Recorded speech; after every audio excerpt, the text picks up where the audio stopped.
La educación es importante para el desarrollo de las sociedades, motivo por el cual se hace muy necesaria la vinculación entre la academia con los sectores públicos y privados. En este programa hablaremos acerca del supuesto caso de peculado en la compra de pruebas PCR del municipio de Quito, en donde se involucran a dos profesionales de un alto grado académico como es Linda Guamán y Jimena Abarca. Aunque a breves rasgos este tema es más político que divulgación, vale la pena conocerlo y entender el por qué a veces es tan difícil vincular tanto la academia con el sector público. Todo esto empezó cuando en mayo del año pasado se realizó una compra de 100.000 pruebas PCR del municipio de Quito a la empresa Salumed S.A. En aquel entonces el secretario de Salud del municipio de Quito era Lenin Mantilla, quien abandonó su cargo y actualmente no sabemos dónde se encuentra. Esta cosa es real, hijo. La persona que tiene la autoridad para decidir si el contrato se cumple o no se cumple es la administradora del contrato. Ella es, inclusive por encima de la máxima autoridad, quien puede decir este contrato se cumplió o no se cumplió. ¿Quién es la administradora del contrato? Es la doctora Sandra Hidalgo, que también ha sido vinculada junto a mí. Hay que reconocer que Jimena Abarca y Linda Guamán entraron a sus cargos en junio de aquel año, es decir, que cuando ellas entraron a trabajar las pruebas ya habían sido compradas, habían sido aprobadas y de hecho ya se estaban aplicando en la ciudadanía. Y cuando nosotros llegamos con Jimena, el 16 de junio, nos encontramos con el siguiente escenario. Una secretaria de salud que tenía 100.000 pruebas, una secretaria de salud que le faltaban muchísimos documentos de la compra de esas pruebas porque la fiscalía se había llegado, producto del allanamiento, y muchos funcionarios, o si no son casi todos, extremadamente asustados porque el allanamiento también se llevó a cabo en las oficinas de la Secretaría de Salud. Comenzar a trabajar así, a controlar una pandemia fue muy complicado, sin documentos, con el miedo de los funcionarios. Ahora que ya saben cuál es el escenario que encontraron Linda Guamán y Jimena Abarca, como también quién fue la administradora del contrato, ¿cuál era el rol que tenían estas dos profesionales? Finalmente, mi rol como coordinadora técnica no era decidir si las pruebas estaban bien o mal, porque para eso está la administradora del contrato. Mi rol era dar uso de esas pruebas y asesorar a Jimena en cuál es el mejor uso que se pueden dar. Ante esta situación, ¿cuál es la razón de que les hayan colocado un grillete? ¿De qué se les acusa? Lo que dice la Fiscalía respecto a mi vinculación es que yo sabía que las pruebas no eran buenas respecto a la sensibilidad y a pesar de eso oculté información y decidí usarlas. Y que también, sabiendo que no eran PCR, oculté esa información y decidí usarlas.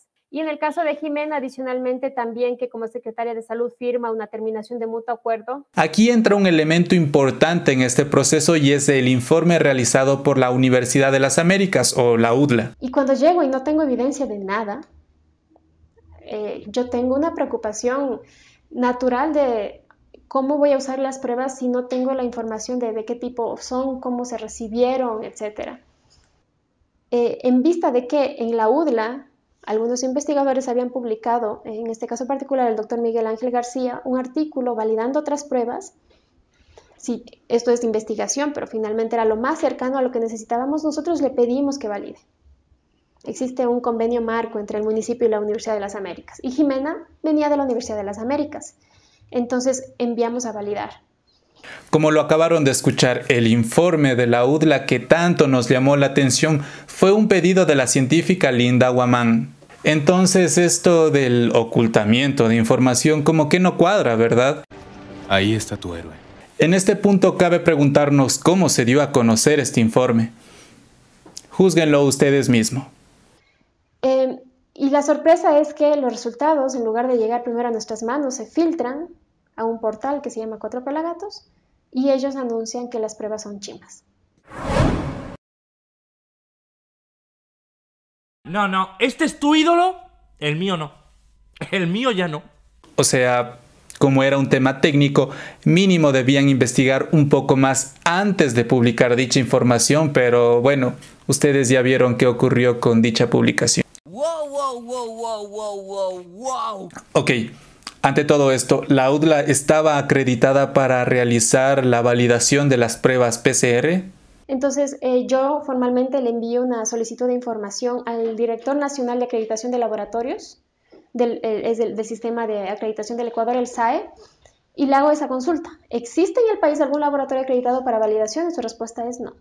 El fabricante se entera por 4 pelagatos que básicamente sus pruebas no sirven. Imagínate, porque somos inocentes todavía, hasta que se nos demuestre lo contrario, el fabricante también es inocente de esto. Entonces ellos lo que nos dicen es, ¿cómo es posible que salga a la palestra pública un informe que deja muy mal paradas a nuestras pruebas cuando viene de una institución que no tiene credenciales para hacer esta validación? En vista de que no existe una empresa o una institución en el país que esté acreditada para validar las pruebas, lo que hizo esta científica es enviar las pruebas a la UDLA con fines regulatorios para que las valide. Lo que está medio confuso es que supuestamente las pruebas eran chimbas. Entonces, ¿por qué se las compró? ¿Por qué tienen registro sanitario? Yo me he hecho esa misma pregunta. En primer lugar, la empresa que está encargada de verificar si los productos están aptos para el consumo y el uso es nada más y nada menos que la Agencia de Regulación, Control y Vigilancia Sanitaria, en sus siglas ARCSA. Ellos receptaron las pruebas, les dieron el visto bueno y de hecho les otorgaron el registro sanitario.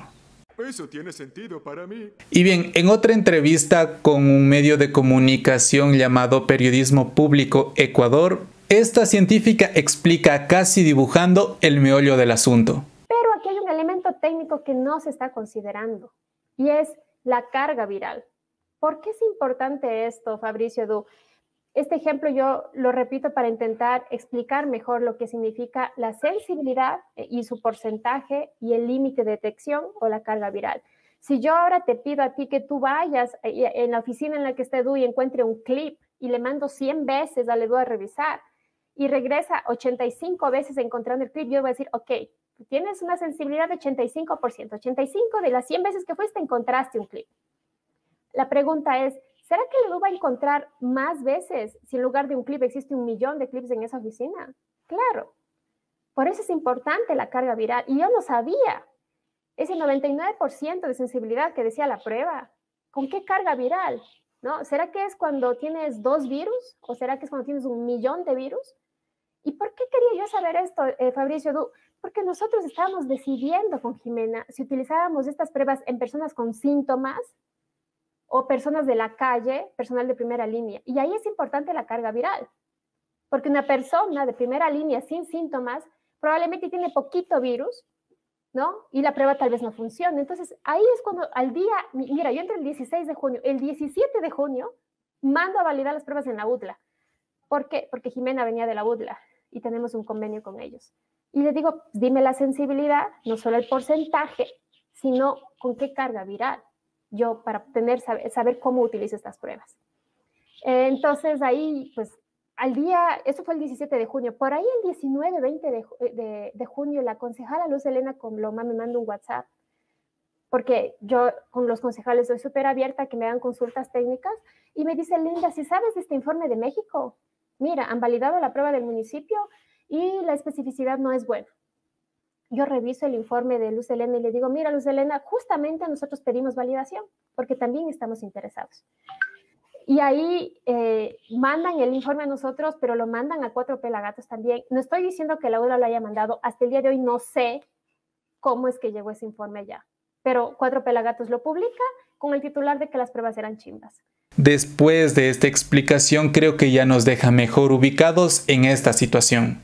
Actualmente, Linda Guamán está con grillete, pero hay que tomar en cuenta que ella es inocente hasta que se demuestre todo lo contrario.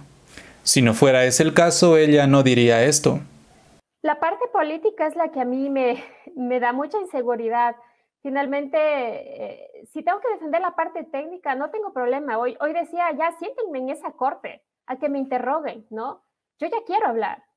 Porque hasta ahora solo ha sido recibir te culpamos de esto, encontramos este chat, encontramos esto.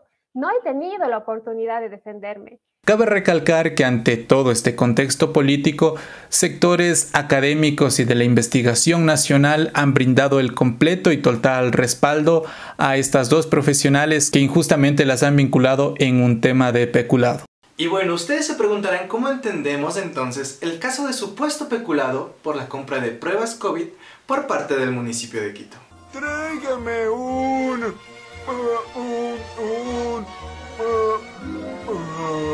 Bueno, esto nos exige una lectura un tanto política, pero es necesario porque esto nos lleva a la vinculación de lo político con lo público y además con el ámbito científico. La verdad, las cosas como son. Y para comenzar, vamos a decir que tenemos un sistema judicial bastante deficiente y además selectivo. Eso tiene sentido para mí. Y tú dirás, a ver, ¿cómo es eso? Sabes, yo también tengo algo de científico. Esto quiere decir que mientras nosotros pasábamos por uno de los años más duros, o sea el 2020, el año de la pandemia, varios políticos vinculados al gobierno de Lenín Moreno y también asambleístas se estaban repartiendo hospitales. Y la fiscal Diana Salazar, nada que ver. Eso también significa que mientras existían los INA Papers, las denuncias del caso Arroz Moreno, o sin ir tan lejos, lo que pasó con el ministro de Salud y cómo se manejaron las vacunas contra el COVID-19 en su plan piloto, que se supone que solo serían para personal de primera línea, como son médicos, estos prefirieron vacunar a su mamita, o al señor Diego Kendo, o a Rodrigo Paz. Y la fiscal Diana Salazar, nada que ver. En fin, ¿a qué va todo esto? Diego, ¿acaso nos quieres politizar? Encuentro esto misterioso. Muy misterioso. Pues no del todo. Lo cierto es que, mientras existen varios casos que han sido archivados desde hace años, deciden investigar este y no otros. Y para no alargarnos mucho, vamos a decir que quieren la cabeza de Yunda o como mínimo quieren asustarlo.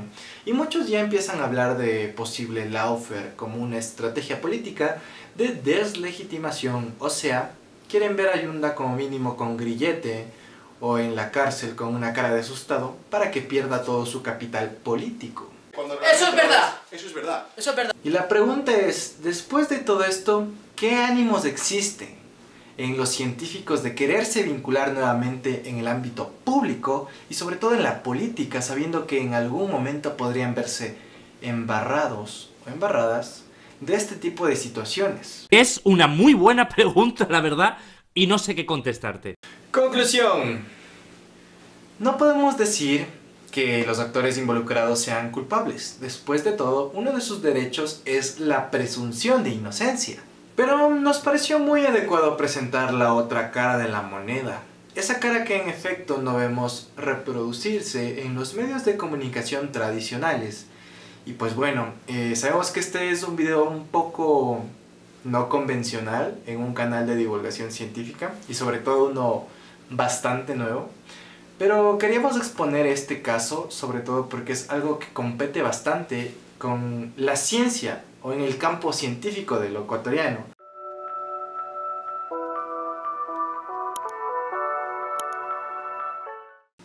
Y les recuerdo que también pueden suscribirse a nuestro canal de YouTube para ver más contenido y no se olviden de darle a la campanita para que les llegue la notificación de que acabamos de subir un video.